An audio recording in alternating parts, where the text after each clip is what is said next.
Thank you.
من الفلسطينيين من يتمسك بمفتاح بيته الذي هجر منه وحلم العودة يراوده، وذاك حال اللاجئين.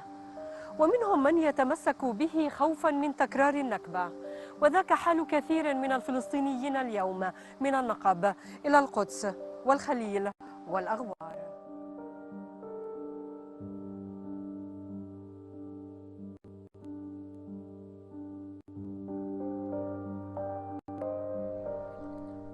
هاي هون كانت دارنا، دار أبوي يعني،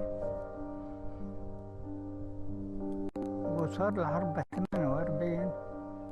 فيما يحتفل الإسرائيليون في ذكرى تأسيس إسرائيل، يحيي الفلسطينيون ذكرى نكبتهم. نحمي الأرض ونحمي الدار، نحمي الأرض ونحمي الدار.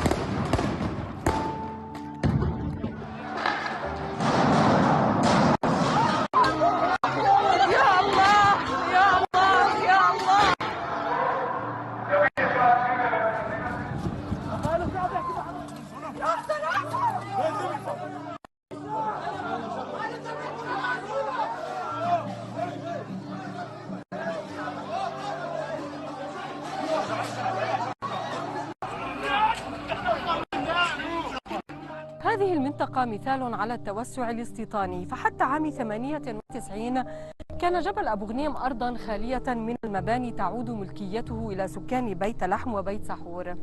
صودرت الأراضي وأقامت إسرائيل عليها مستوطنة سمتها عار حماة، يسكنها اليوم حوالي 25 ألف مستوطن.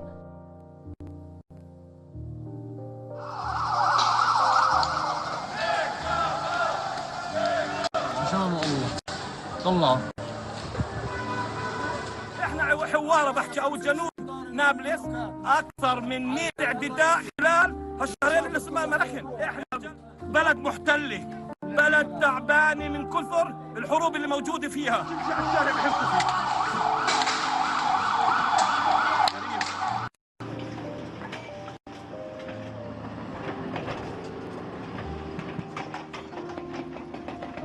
حتى بضعة أيام مضت كان هذا المكان ينبض بالحياة، أناس يصحون مبكرا سعيا وراء أرزاقهم، وأطفال يلهون غير آبهين بمخططات الضم والتوسع الاستيطاني، حتى اقتحمته 6 جرافات إسرائيلية، وخلال ساعات حولت تجمع حمص في الأغوار إلى أثر بعد عين.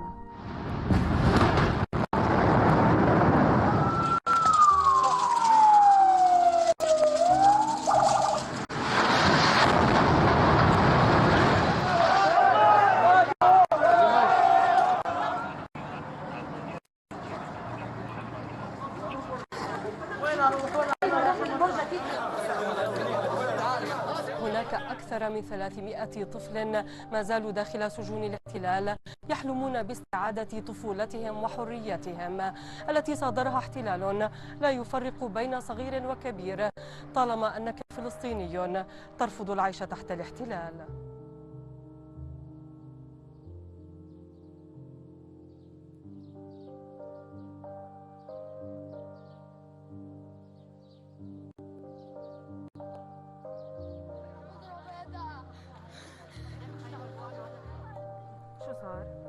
بعدين بقول له جرجير. ما طلعت اللي هو طخن. طخك وين؟ طخنين. ايش بتحسوا؟ ظلم. ومع كل التضييقات الإسرائيلية ثمة كثيرون صمدوا وعاندوا للبقاء على أرضهم. مش راح ندكر أرضنا، هذه حقنا.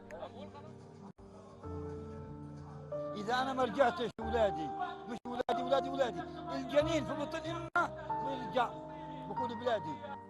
استطاع التطور التكنولوجي أن يقلص المسافات بين البشر، بين الفلسطيني وأخيه، لكن يبقى الحنين إلى البيت والوطن والتراب الذي اقتلع منها ماثلا قويا في ذهن وقلب كل لاجئ. شيرين أبو عقل، الجزيرة، مخيم جنين.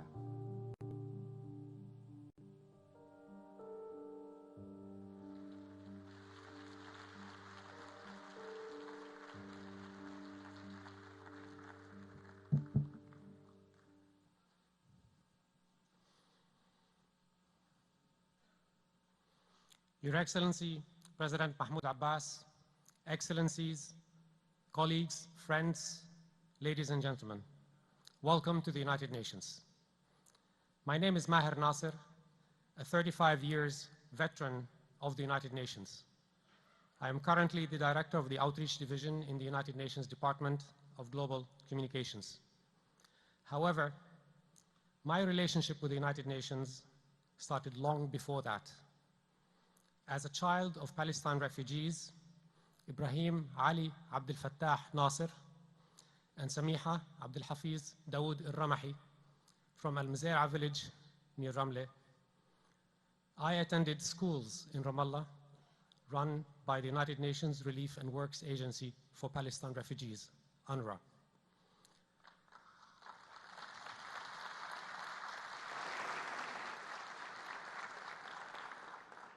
And I started my UN career working for UNRWA in Gaza in 1987.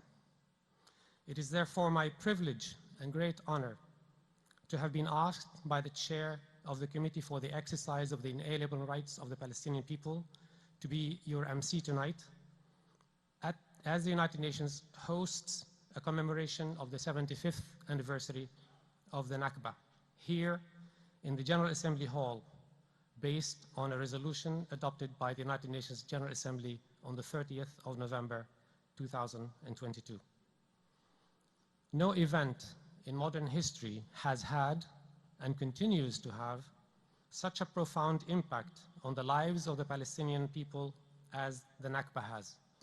A word I do not think I need to define for this audience. I grew up with stories of pre-Nakba Palestine, heard hundreds, if not thousands, of personal accounts from family members, family friends, and later refugees served by UNRWA in the 5 fields of operations during the time I worked for the agency. Today's event is being broadcast live on the United Nations Web TV with interpretation from and to Arabic.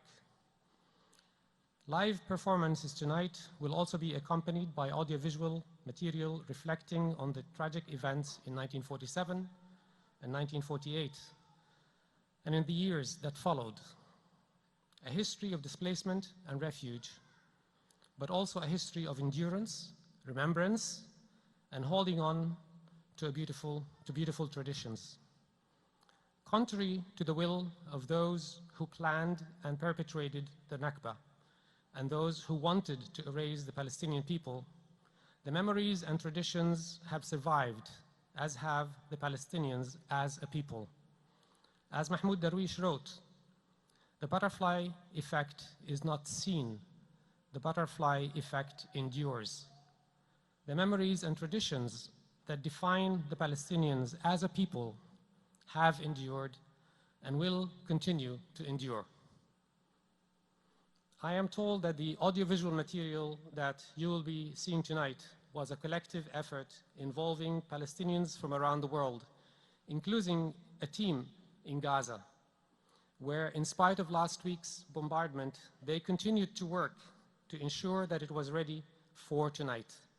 I would like to extend a special thank you to them for their perseverance and resolve.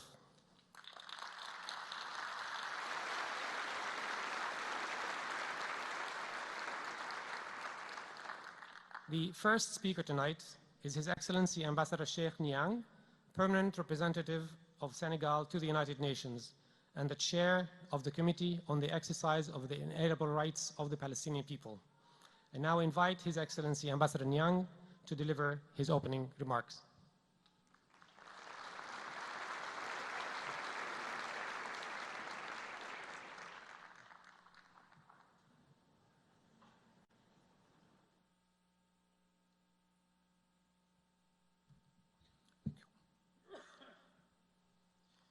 Excellency President Mahmoud Abbas, ASG representing the Secretary General, Excellencies, ladies and gentlemen. It's an honor for me to open tonight's special event on the 75th commemoration of the Nakba as Chair of the Committee on the Exercise of the Inalienable Rights of the Palestinian People, convener of this event in cooperation with the Observer Mission of the State of Palestine. For the first time in the history of the UN, the Nakba is being acknowledged and commemorated in our organization as mandated by a resolution of the General Assembly, in the whole of which we are here now today. This morning, our committee organized a special meeting to commemorate the Nakba. In addition to statements of solidarity and support, we were honored to hear firsthand an address by Palestinian President Mahmoud Abbas, who is here with us also tonight. The year 1948 marked the history of the Palestinian people. It was the beginning of exile for millions of refugees, uprooting entire families from their homes and land. Presently, the Palestinian people continue to suffer exile and prolonged occupation and settlement of the territory that the international community recognizes as the occupied Palestinian territory. This is what we call the ongoing Nakba. At the same time, the Nakba marks the beginning of a historical struggle by the Palestinian people for dignity and justice, a struggle who has inspired and continues to inspire millions of people around the world. Tonight's program will remind us of those who suffered through the Nakba as well as their descendants, taking us in a journey of memory and resilience. In 2023, we are still supporting Palestinians to achieve a just and lasting solution to their cause for self-determination and independence in accordance with international law and UN resolutions. I thank you all, Palestinian and diplomatic communities, and the general public for this incredible turnout, and I hope you will enjoy this truly historic evening. I thank you.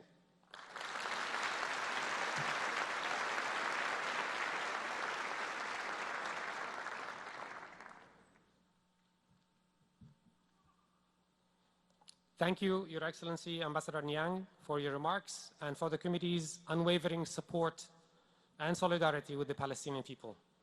The next speaker tonight is His Excellency Ambassador Riyad Mansour, the Permanent Observer of the State of Palestine to the United Nations. I now invite His Excellency Dr. Mansour to deliver his remarks.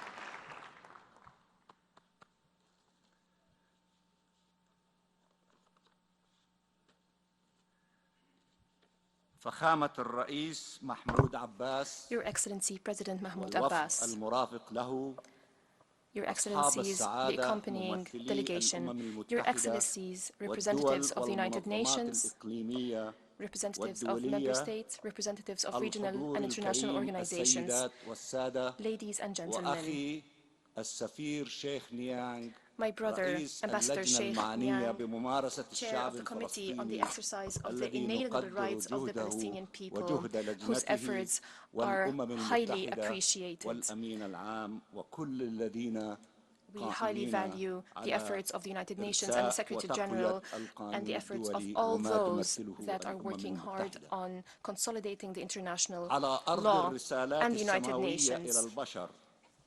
على أرض فلسطين On the ولد الشعب territory العربي that is the cradle الفلسطيني of civilizations, نما that وتطور is the birthplace of all وأبدع religions. The وجوده Palestinian people الإنساني was born. والوطني The Palestinian عبر people علاقة عضوية have built a التي civilization لا انفصام فيها through an ولا organic انقطاع relationship, بين an الشعب uninterrupted والأرض relationship between the والتاريخ. people, the history, and the بهذه land. الكلمات الافتتاحية With these عبر إعلان introductory words, الاستقلال الفلسطيني the Palestinian Independence Declaration has emphasized the link between the Palestinian people and the Palestinian land. Palestine was born to stay forever. Ladies and gentlemen, الذي كان العالم يصيغ ميثاق الأمم المتحدة as the world was drafting the Charter of the United Nations, as it was adopting international instruments, the Palestinian people was deprived of the rights that were enshrined in those instruments. Israel was established 75 years ago. They forcibly displaced Palestinians by force. They tried to uproot our people from its land. They're trying to erase the Palestinian identity. The commemoration of the Nakba in this hall by a General Assembly resolution for the first time in the history of the United Nations. This is a long-awaited acknowledgement of the historical injustice that has been inflicted upon the Palestinian people that continues to this day. It is a clear expression that there is a need to stop this injustice. There is a need to guarantee Palestinian rights on Palestinian land, including the right to self-determination, the right of return, the right to establish an independent state with East Jerusalem, with Jerusalem as its capital, the right to live in dignity and freedom on Palestinian land. I would like to express my deepest gratitude to all those who sponsored and supported the GA resolution on the Nakba, all those who contributed to commemorating the Nakba and to organizing this international event. I would like to thank you all on behalf of the Palestinian people, on behalf of President Mahmoud Abbas, on behalf of the Palestinian leadership. Thank you for coming today.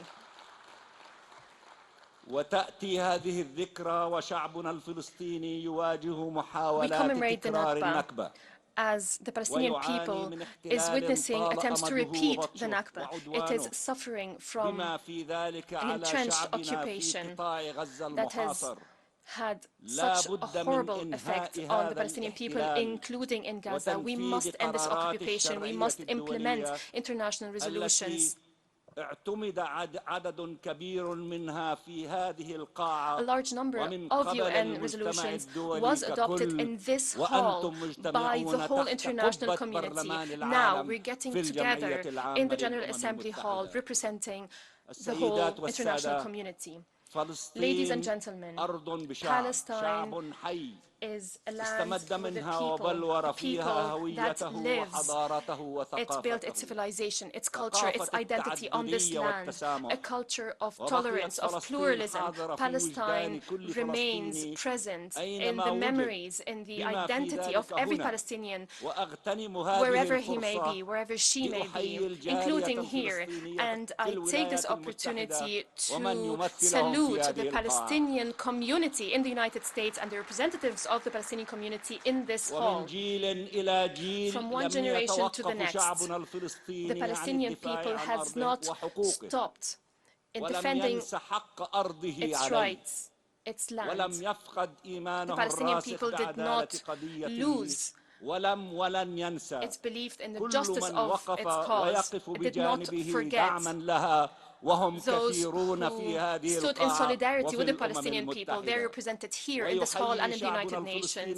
The Palestinian شعبنا people الفلسطيني اليوم في today كافة أماكن تواجده الذكرى around the world ال75 is للنكبة commemorating the 75th ويحيي anniversary معنا of the كل Nakba الأحرار and هذه is الذكرى commemorating and is joined ويطالبون by free people معنا around the world. بتنفيذ ما أقرت The به free people الأمم around the world المتحدة call upon وميثاقها the international حقاً community أصيلاً to لكافة implement the الشعوب. UN لا نطلب resolutions أكثر to grant the Palestinian ولن people their نقبل inalienable بأقل rights. We're not وآمل أن يحظى asking for more and we're البرنامج not accepting الثقافي less. And I hope والخلاق the cultural والمبدع program, the الذي creative ستروه program على that we will إعجابكم be وتقديركم seeing today. I وأهلاً hope you all وسهلاً like it. I بكم hope you all في enjoy هذه it. الليلة Welcome, الخالدة welcome to all of ونحن you in نحيي this ذكرى النكبة historic في قاعة event الجمعية as we العامة commemorate في the الأمم Nakba in the المتحدة. General شكراً. Assembly Hall of the United Nations. I thank you.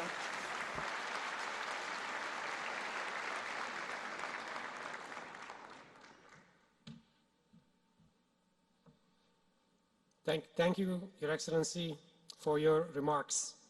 It is now my honor to introduce a video message from His Excellency Chaba Koroshi, the President of the 77th General Assembly of the United Nations.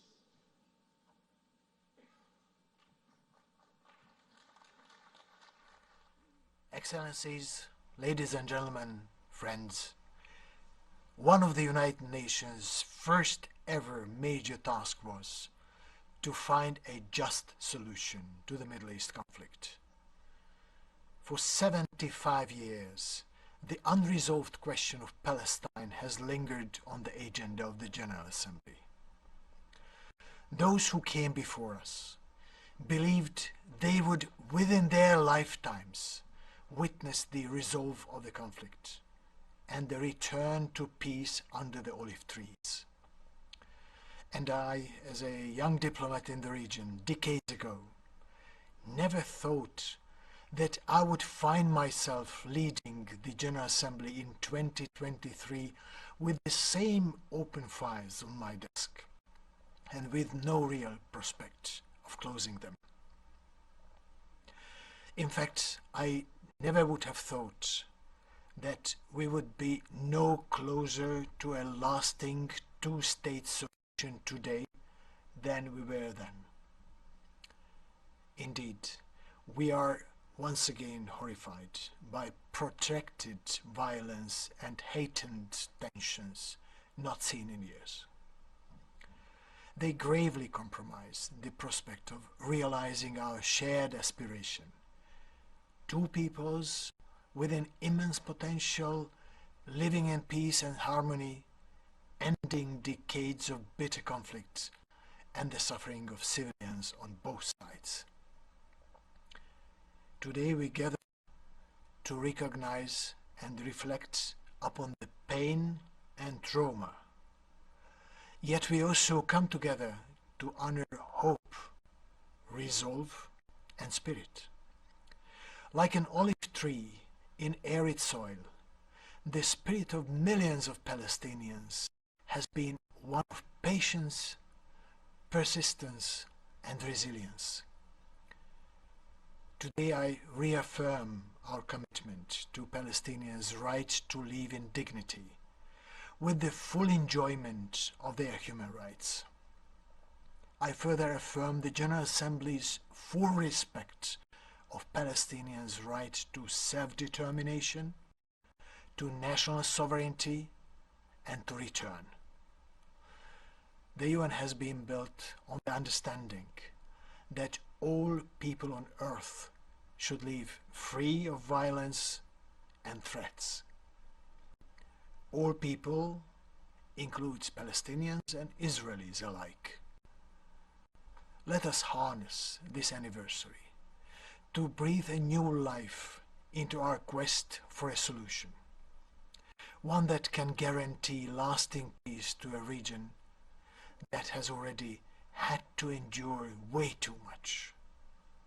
Let us recommit to dialogue and diplomacy, let us recommit to good faith, understanding, and a vision that goes beyond tomorrow. Let us finally heal the wound of our collective conscience, the plight of the Palestinians. I thank you.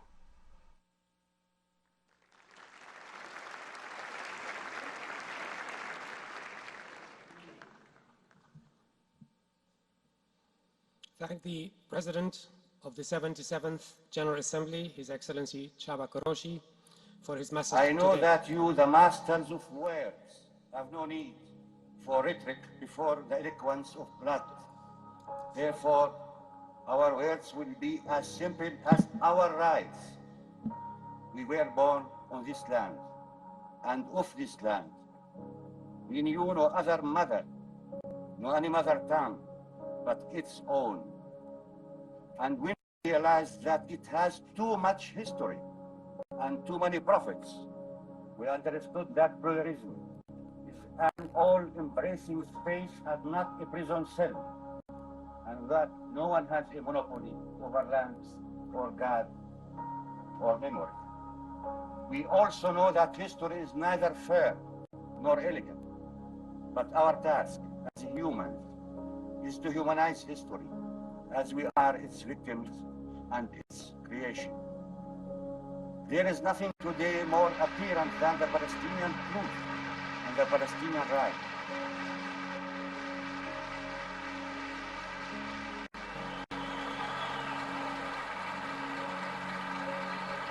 This is our country, and this small part is a part of our homeland, our real and not mythical homeland.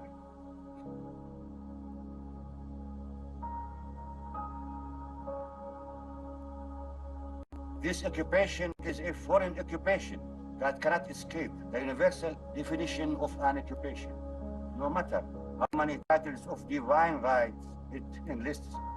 God is no one's personal possession.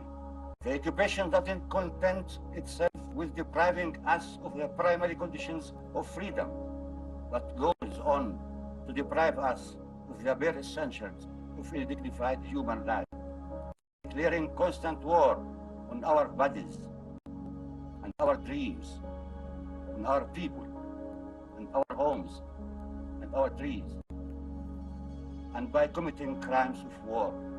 It doesn't promise us anything more than the apartheid system and capacity of the sword to defeat that sword. But we have an incurable malady called hope. Hope in liberation and independence. Hope in a normal life, where we are neither heroes nor victims. Hope that our children will go safely to their schools. Hope that a pregnant woman will give birth to a living baby at the hospital and not dead child in front of military checkpoints.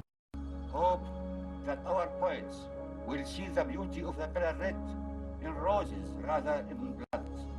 Hope that this land will take up its original name, the land of love and peace.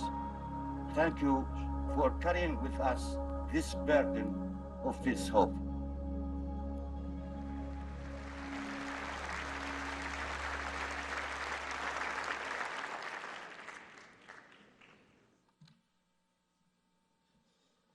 Sorry about the mix-up with the timing. I would like to thank the President of the 77th General Assembly, His Excellency Chaba Koroshi, for his message today.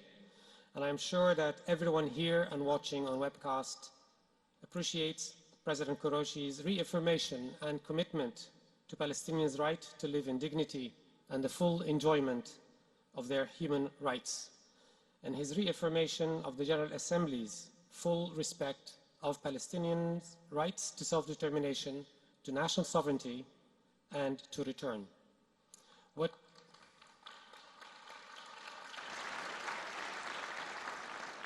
Thank you.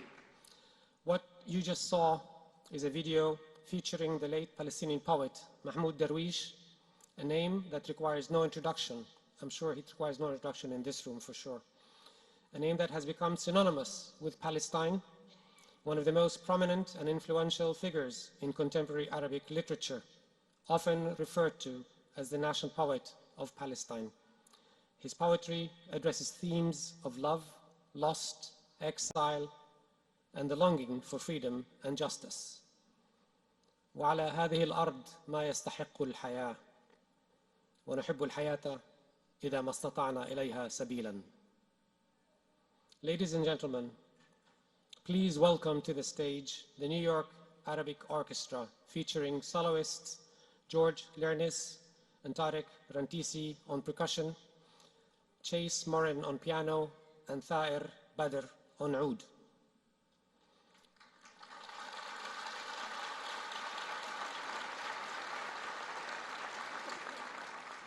Let me now also call to the stage Grammy-nominated Palestinian cellist, composer, and conductor Nassim Al-Atrash.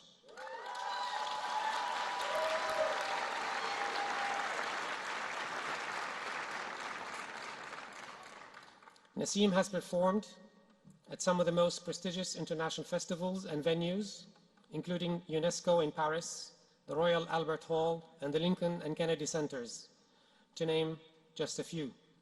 Nassim is currently a music professor at Berklee College of Music and Tufts University in Boston. Throughout tonight's program, he will be presenting the 4 movements of his award-winning composition,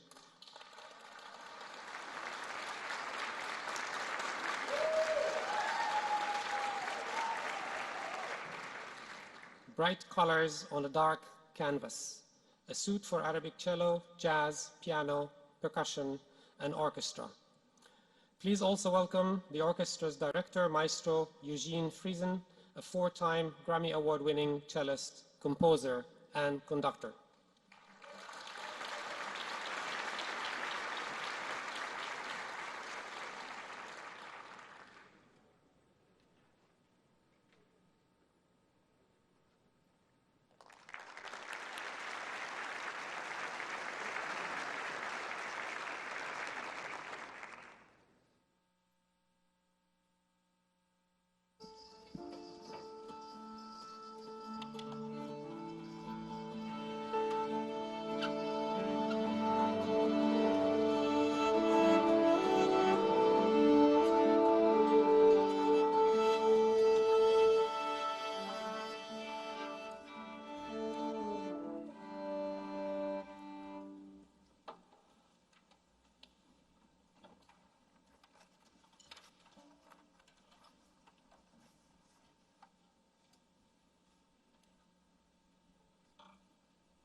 اسمي عبد الله عبد القادر جابر نشوان من الدوايمة.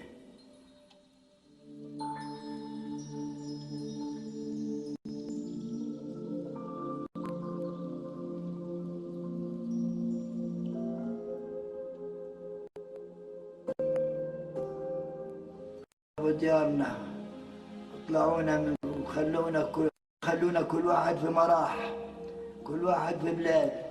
الولد بدريش ابوه وين، والزلمه بدريش وين، والبنت تدريش امها وين.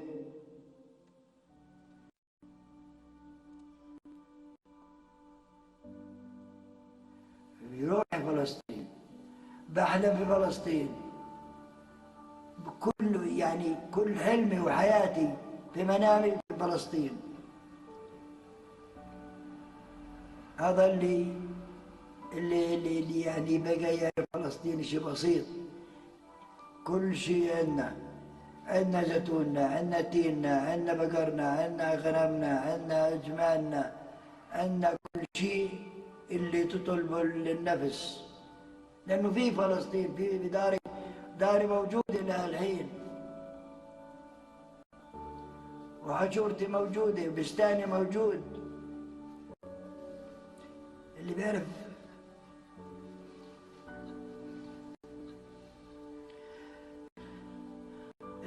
فلسطين يابا بيموت، اللي بيعرف فلسطين بيفقع. فلسطين جنة.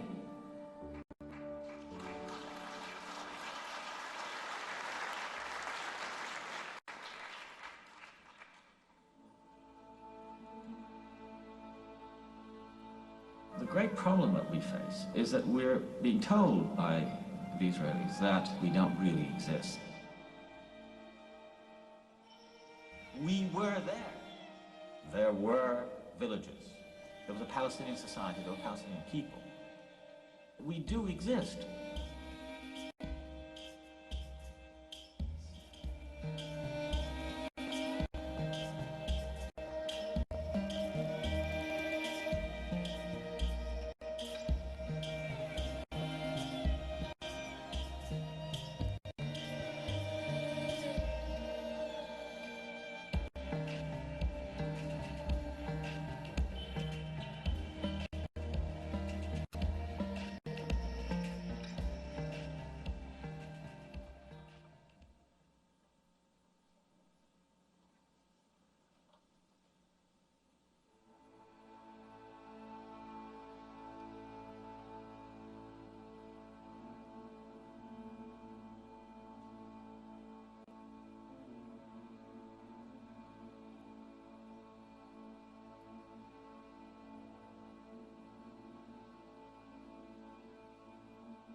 Thank you. That was amazing.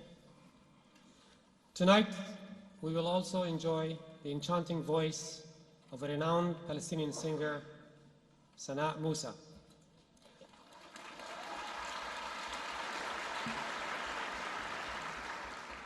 A singer who has dedicated her work to preserving Palestinian folklore and dubbed the ambassador of Palestinian heritage. Sana will be accompanied by Oud soloist Muhammad Musa. Sana's medley will take you to a journey through the Canaanite music back in the time, hundreds of years, with the rain, prayer, through the songs of joy and the sea, all the way to the messages to loved ones imprisoned or whose life or fate remain unknown. Sana's voice and music will take us on a journey through time before, during, and after the Nakba. And I now leave you with the music. Thank you.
يا ربنا يا ربنا تبعث غيومك لأجلنا يا ربنا يا ربنا تبعث غيومك لأجلنا نقطة مطر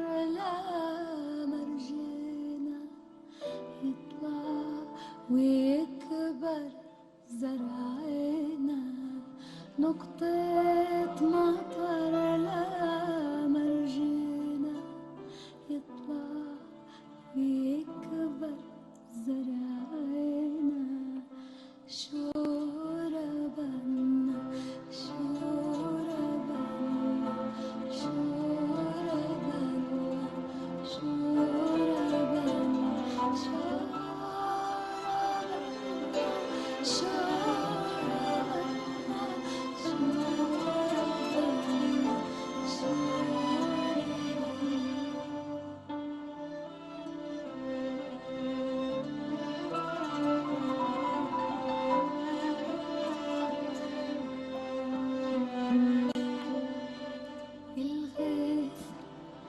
يا شيخ المطر تزايد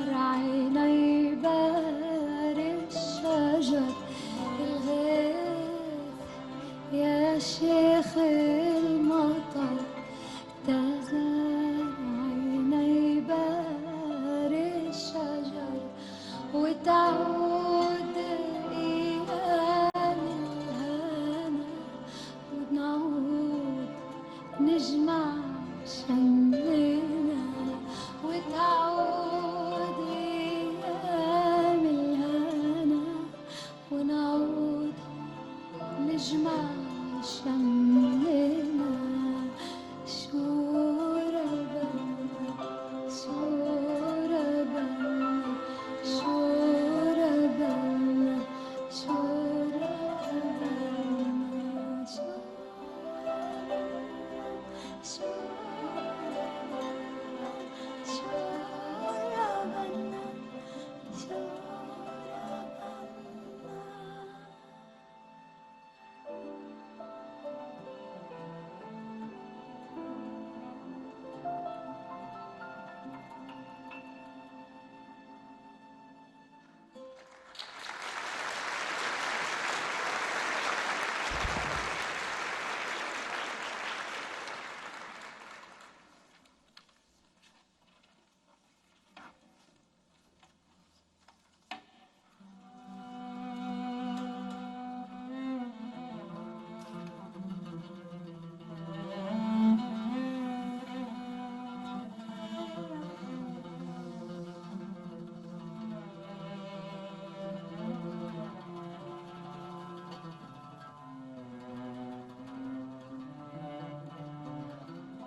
وعيونها يا طيري وتقول فنجان فنجانة بالقهوة ممتلية وعيونها يا طيري وتقول فنجان فنجانة بالقهوة ممتلية يا عيونك سود حلوة يا عيونك سود حلوة يا عيونك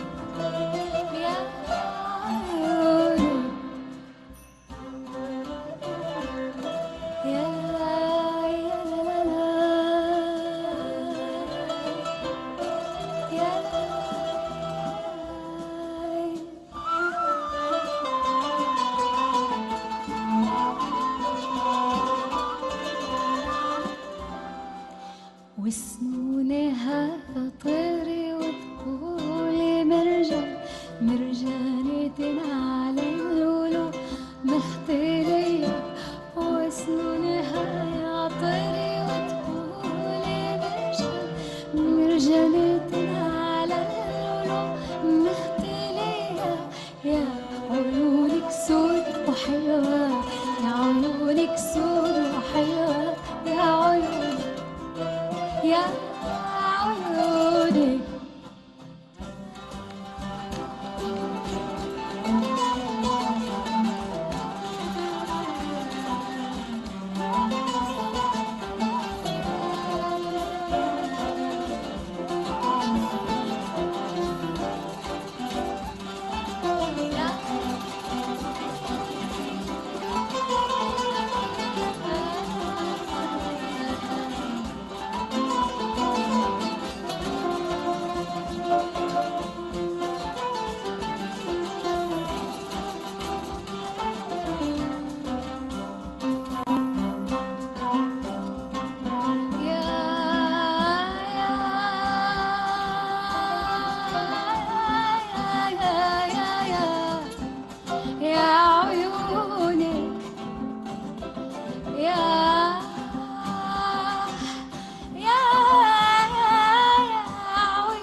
يا عيونك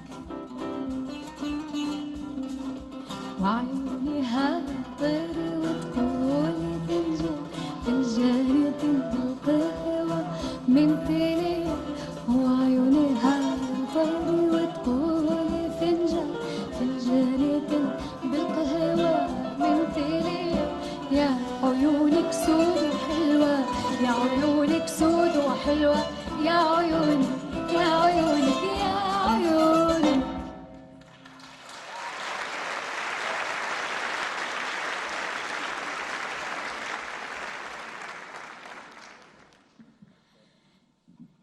الأغنية الجاي عن حب الأمهات والحبيبات لأبنائهم الأسرى. تحية لأسرانا البواسل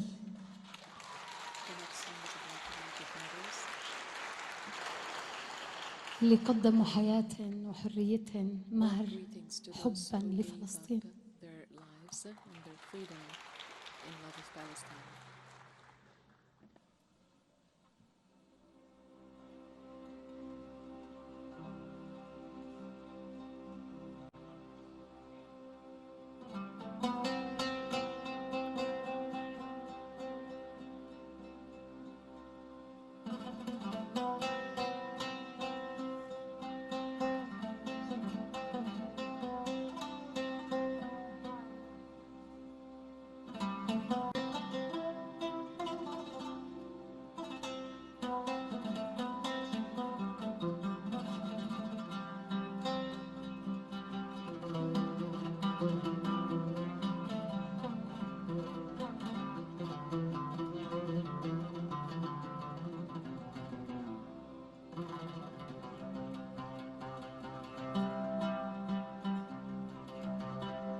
طلعت الشمس يا ريس على المينا،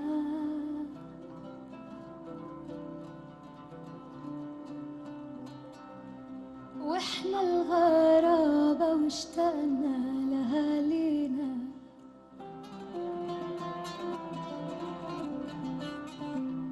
طلعت الشمس يا ريس على المينا،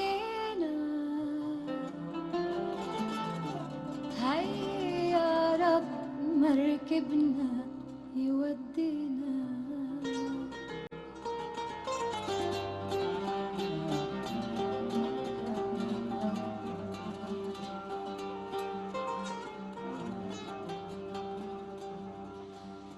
عندك بحرية، عندك بحرية، عندك بحرية، عندك بحرية، عندك بحرية، عندك بحرية، عندك بحرية، وسنود قوية.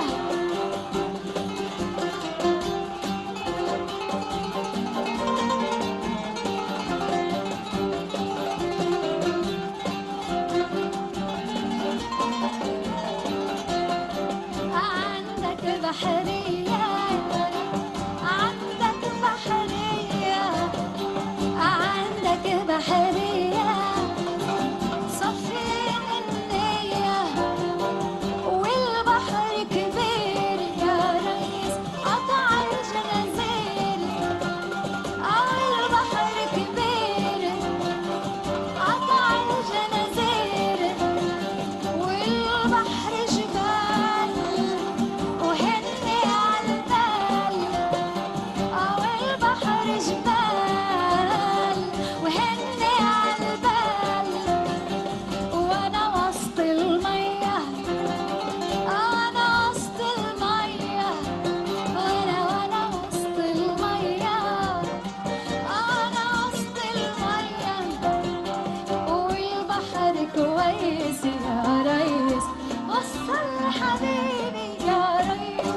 The most important myth we debunked was about how the Palestinians became refugees in 1948.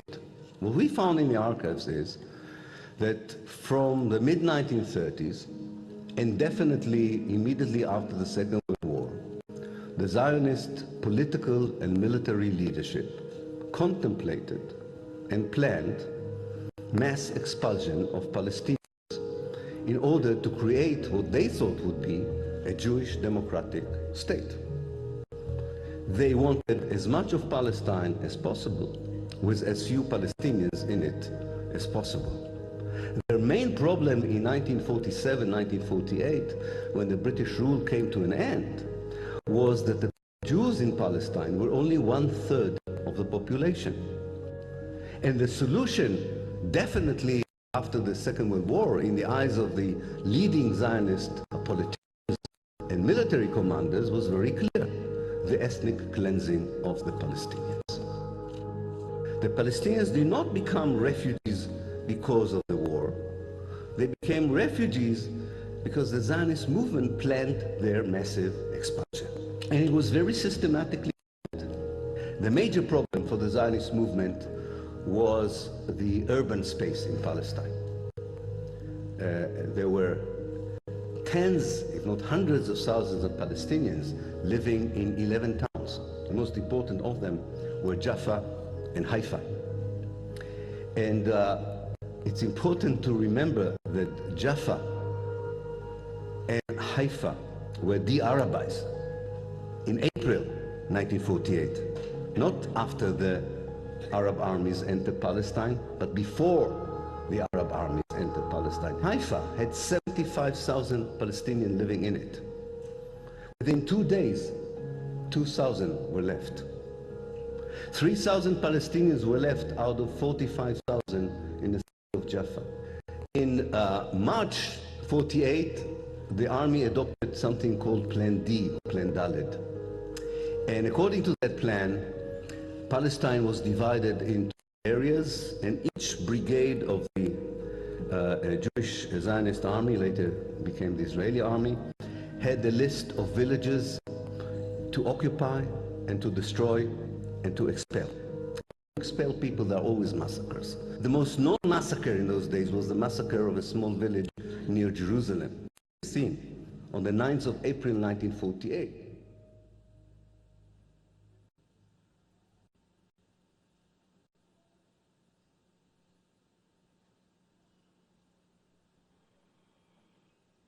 سبعة وأربعين واحد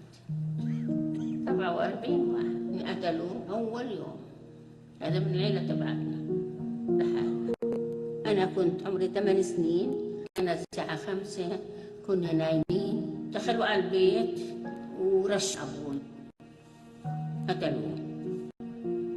أمي راحت أسيرة، جبت أخوي ومشيت من السرير، رحنا مع جيراننا هربنا، وإحنا هاربين على عين كارم. في إلي سيد عمره 70 سنة، كان مقتول ومرمي في الأرض. أثرت فيها سيدي أبوي، وقتلوا جميع الناس، منهم خالي أخو أمي كان عمره 30 سنة. طلعوهم من البيت وصفوهم كلهم صف واحد بالصهاينة ورشوهم. عمة حرقوها، هي وولادها حرقوها في البيت. تكون الحياة يعني مشيت في صعوبة، ولحد الآن ولا أزال أذكر دير ياسين. رحنا زرنا الدار أنا وبنتي وبناتها، رقطت لوز منها، وبعدين طلبنا إن نشوف البيت، قالوا لنا لا ما شفناهوش، بس من وراء الدار كنا. يعني لا يوصف الشعور. حزنت كتير كتير لأنه تذكرت أبوي.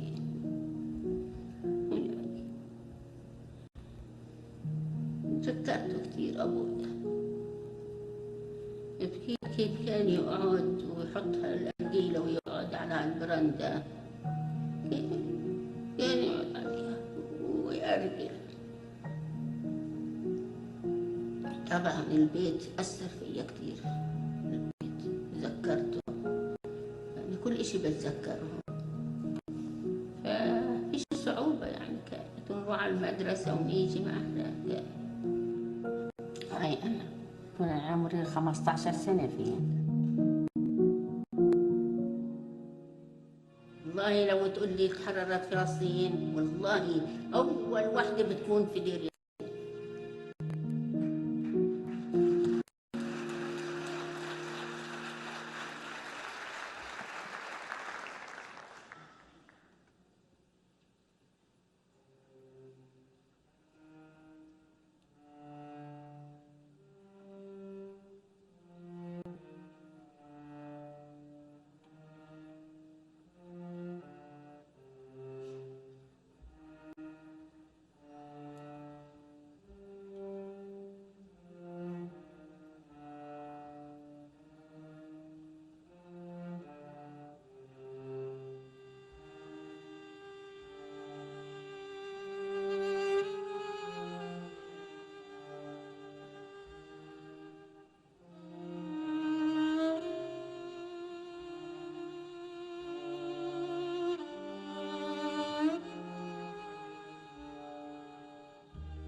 كنت بالطنطورة.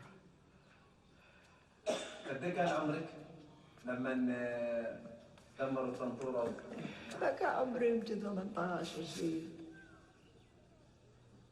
والله أنا ذاكرها كلها، بقول لك الطنطورة مش ناسي إشي.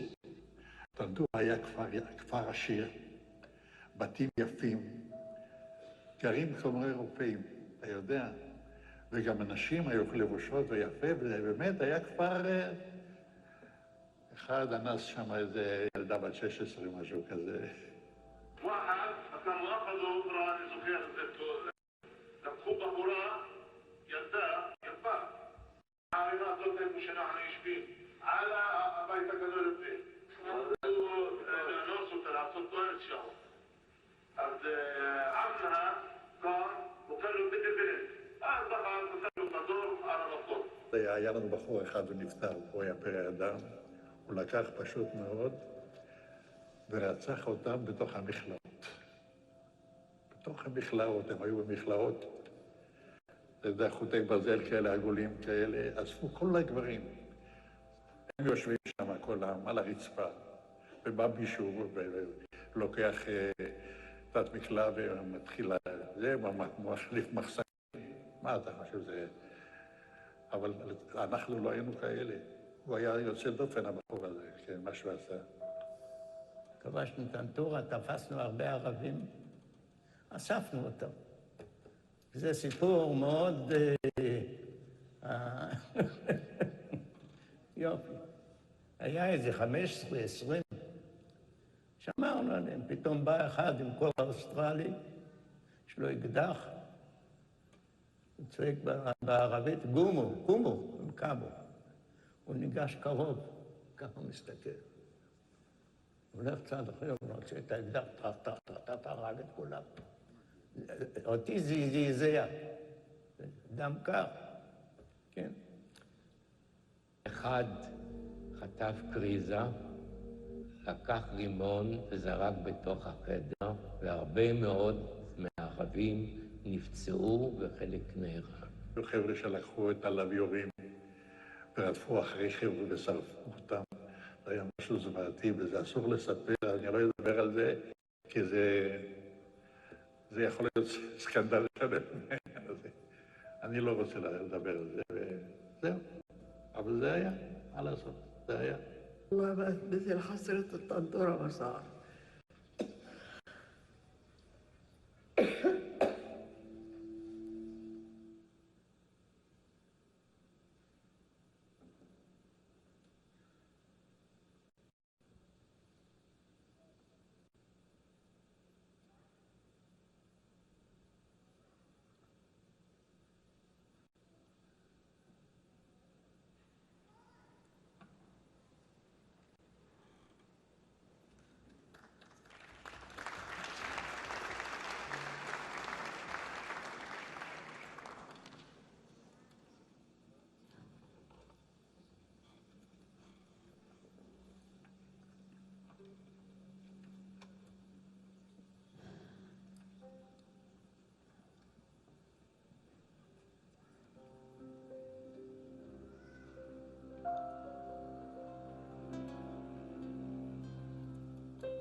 بلادي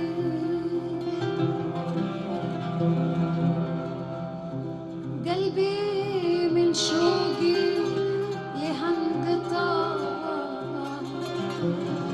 ودينا أشوف أحبابي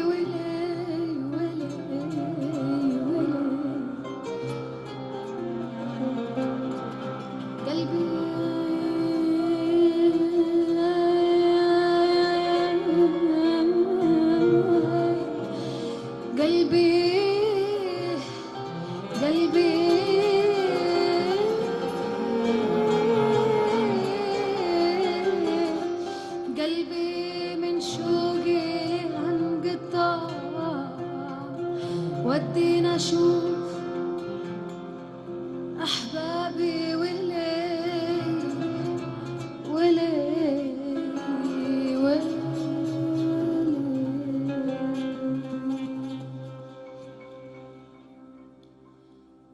هدي يا بحر هدي طولنا في غيبتنا ودي السلام ودي للأرض اللي ربتنا هدي يا بحر هدي طولنا في غيبتنا ودي السلام ودي للأرض اللي ربتنا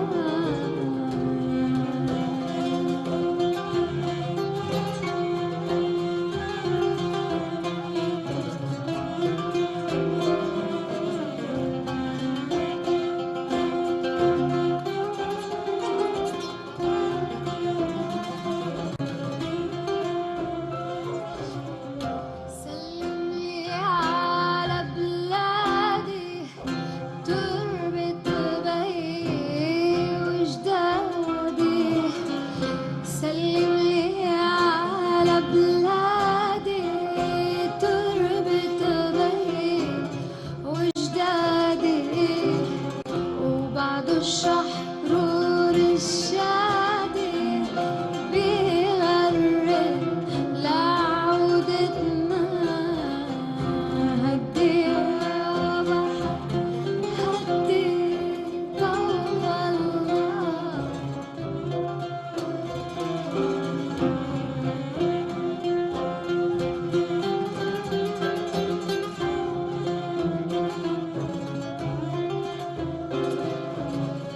سلم لي على يموني وأهلي اللي ربوني سلم لي على يموني وأهلي اللي ربوني وبعد أم الحنون وبتشمشم بمخدتنا هدي يا بحر هدي طولنا بغيبتنا ودي سلامي ودي للأرض اللي ربتنا ودي سلامي ودي للأرض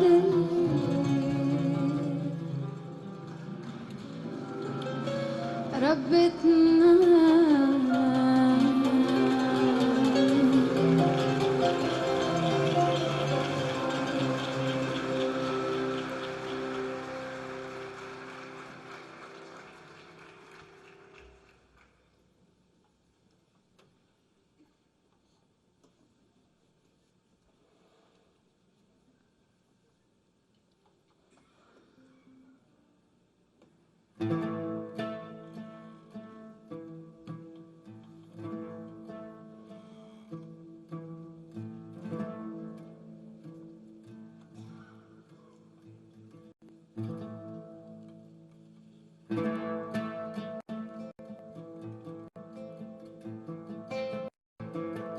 سبعين عام وأنا مشرد ومحروم إني أشوفها وأشوف أرضي. اليوم مبذورين في جميع أنحاء العالم شعب فلسطين.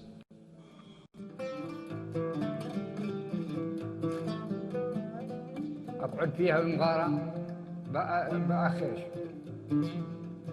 في زي واحد زي بلده أرضه وأزرع أرضي. أنا ما شفت إلا مرة واحدة وأبوي مات وهو يتحسر عليه. بحط في عبي التراب باخذه بس يخششوني فيها واخذ لي شوية تراب واجي أزرع فيها شجرة زيتون عندي.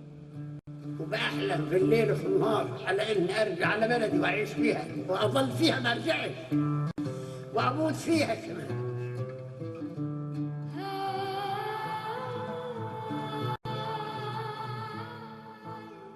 إذا برجعناش يعني أو هيك شيء مش راح أقدر يعني أستحمل الوضع.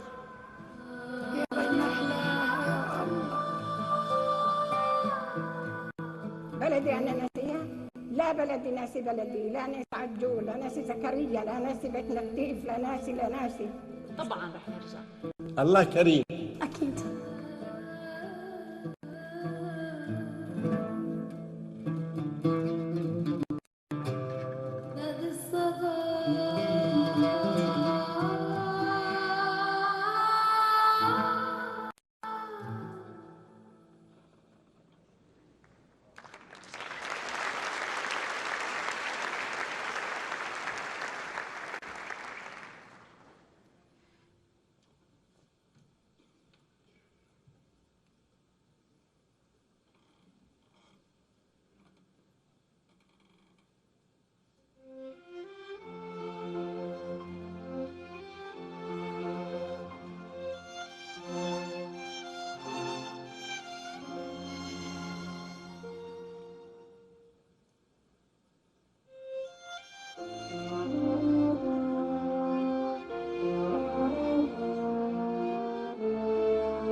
صوتك يا شعبي أغنية تمضي تغفو في بيت تستيقظ في بيت لحن لا يذوي.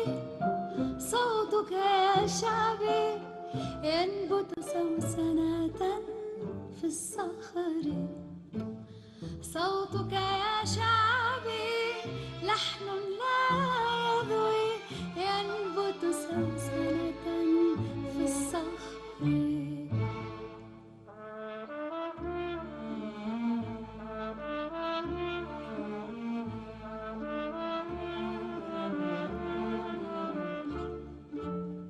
صوتك يا شعبي لحن لا يهوي ينبت سوسنة في الصخر.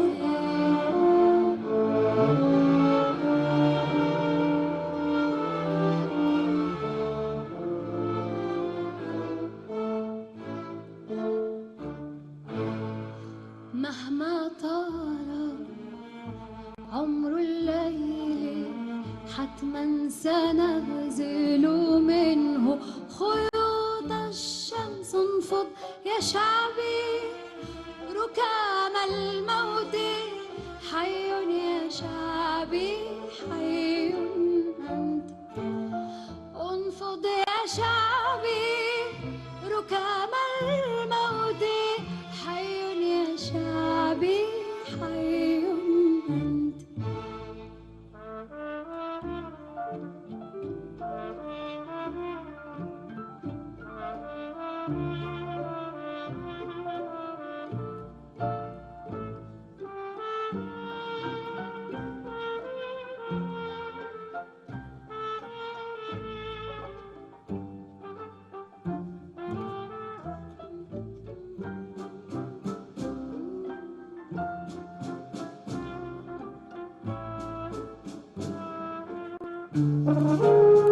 حي يا شعبي يا شعبي حي.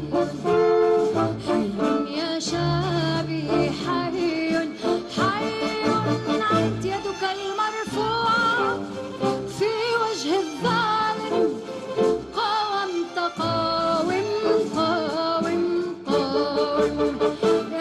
المرفوع في وجه الظالم قاومت قاوم قاوم قاوم حي يا شعبي يا شعبي حي حي يا شعبي حي حي يدك المرفوعة في وجه الظالم قاومت قاوم قاوم قاوم يدك المرفوعة في وجه الظالم قاومت قاوم قاوم قاوم حي يا شعبي